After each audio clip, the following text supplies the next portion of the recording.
Assalamualaikum warahmatullahi wabarakatuh. Perkenalkan, nama saya Muhammad Alvin Salam, NIM 128. Pada video kali ini saya akan membahas topik yang sangat menarik dalam kajian psikolinguistik, yaitu tentang pengaruh fenomena bilingual terhadap pembelajaran bahasa. Mungkin kita pernah mendengar seseorang berbicara seperti ini. Aku tadi meeting sama klien, aku tadi meeting sama dosen, terus habis itu langsung submit laporan atau submit laporan jurnal. Nah, atau mungkin kita sendiri yang sering mengucapkan bahasa Indonesia dengan bahasa lain, seperti bahasa Inggris atau bahasa daerah ketika berbicara sehari-hari. Fenomena tersebut menunjukkan bahwa banyak orang hidup dalam lingkungan yang bilingual, yaitu menggunakan dua bahasa atau lebih dalam kehidupan sehari-hari.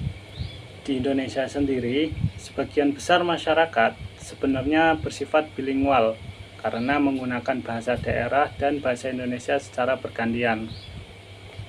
Bahkan saat ini banyak pelajar yang juga mempelajari bahasa asing seperti bahasa Arab, bahasa Jepang atau Mandarin.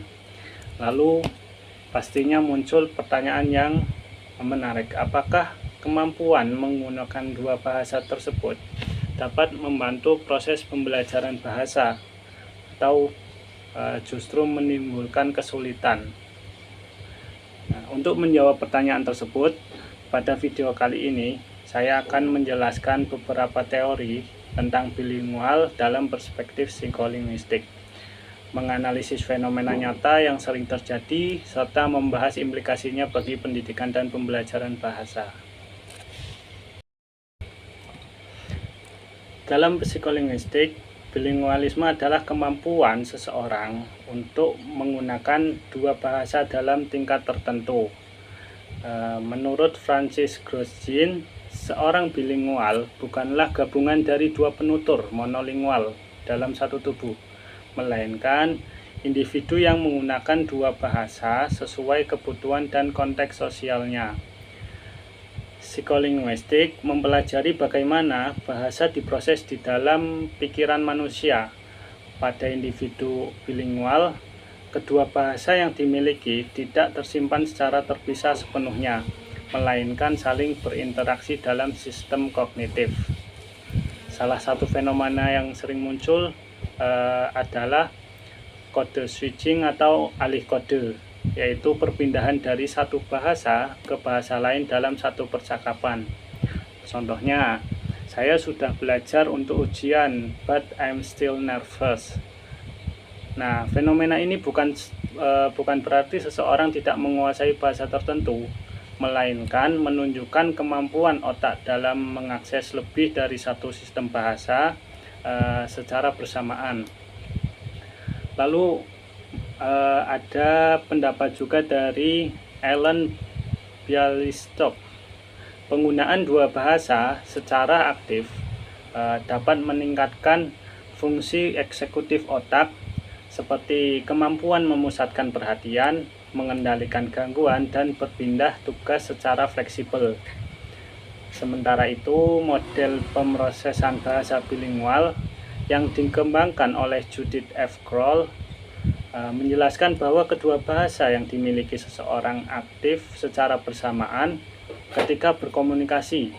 Karena itu, seseorang yang bilingual harus terus-menerus memilih bahasa yang sesuai dengan situasi yang dihadapi. Dalam konteks pembelajaran bahasa, bilingualisme dapat memberikan beberapa keuntungan, antara lain yang pertama, mempermudah pembelajaran bahasa ketiga atau bahasa tambahan. Yang kedua, meningkatkan kesadaran metalinguistik, yaitu kemampuan memahami bagaimana bahasa bekerja.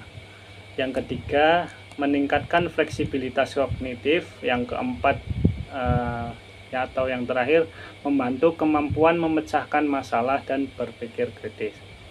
Namun demikian, bilingualisme juga dapat menimbulkan tantangan seperti interferensi bahasa, yaitu masuknya unsur bahasa pertama ke dalam bahasa kedua yang sedang dipelajari.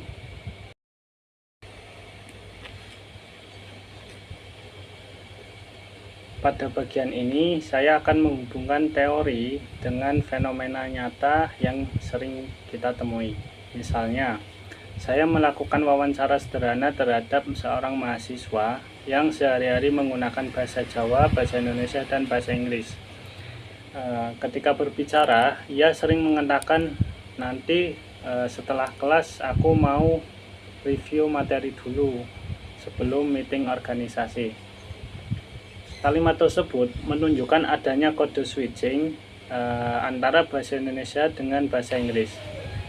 Dari sudut pandang psikolinguistik, fenomena ini menunjukkan bahwa kedua bahasa aktif dalam sistem kognitif penutur secara bersamaan. Otak secara cepat memilih kosakata yang dianggap paling mudah diakses dan paling sesuai dengan konteks komunikasi. Itu fenomena lain yang terlihat dalam proses pembelajaran bahasa Inggris. Banyak siswa yang telah menguasai bahasa Indonesia dan bahasa daerah cenderung lebih cepat memahami konsep tata bahasa baru karena mereka sudah terbiasa dengan perbandingan sistem bahasa yang berbeda. Sebagai contoh, ketika mempelajari bahasa Inggris, siswa bilingual dapat lebih mudah memahami bahwa satu makna dapat diekspresikan melalui struktur yang berbeda. Namun, terdapat juga kasus interferensi bahasa. Contohnya, siswa mengatakan, "I'm very like football." Kesalahan ini terjadi karena berpikir dari pola bahasa pertama mempengaruhi penggunaan bahasa kedua. Menurut teori transfer bahasa, pengetahuan bahasa yang telah dimiliki dapat membantu pembelajaran apabila strukturnya mirip, tetapi juga dapat menyebabkan kesalahan apabila terdapat perbedaan aturan. Fenomena tersebut menunjukkan bahwa bilingualisme tidak hanya berkaitan dengan kemampuan berbicara dalam dua bahasa, tetapi juga melibatkan proses yang kompleks dalam mengelola, memilih, dan memproduksi bahasa. Dengan kata lain, teori psikolinguistik mampu menjelaskan mengapa seorang bilingual dapat memperoleh keuntungan dalam pembelajaran bahasa sekaligus menghadapi tantangan tertentu. Lalu, mengapa teori bilingualisme penting untuk dipelajari? Pertama, teori ini membantu kita memahami bahwa penggunaan lebih dari satu bahasa bukanlah hambatan, melainkan potensi yang dapat dikembangkan oleh si pembelajar. Yang kedua, dalam dunia pendidikan, guru dapat memanfaatkan kemampuan bilingualis siswa sebagai sumber belajar. Bahasa pertama siswa tidak harus dianggap sebagai pengganggu, tetapi juga dapat digunakan sebagai jembatan untuk memahami bahasa yang akan dipelajari. Ketiga, dalam pembelajaran bahasa, pemahaman tentang bilingualisme membantu guru merancang strategi yang lebih efektif seperti translanguaging, perbandingan struktur bahasa, dan penggunaan konteks yang bermakna. Selain itu, teori ini juga mengajarkan bahwa kesalahan berbahasa bukan selalu tanda kegagalan belajar, melainkan bagian alami dari proses perkembangan bahasa. Sebagai kesimpulan, bilingualisme merupakan kemampuan untuk menggunakan dua bahasa yang mempengaruhi cara seseorang memproses dan mempelajari bahasa. Dari perspektif psikolinguistik, bilingualisme dapat meningkatkan fleksibilitas kognitif, kesadaran bahasa, dan kemampuan belajar bahasa tambahan. Namun, bilingualisme juga dapat menimbulkan interferensi bahasa yang mempengaruhi proses pembelajaran. Melalui analisis fenomena nyata seperti kode switching dan transfer bahasa, kita dapat memahami bahwa teori psikolinguistik memiliki peran penting dalam menjelaskan perilaku berbahasa yang terjadi dalam kehidupan sehari-hari. Demikian pemaparan saya mengenai pengaruh fenomena bilingual terhadap pembelajaran bahasa. Terima kasih atas perhatian teman-teman semua. Wassalamualaikum warahmatullahi wabarakatuh.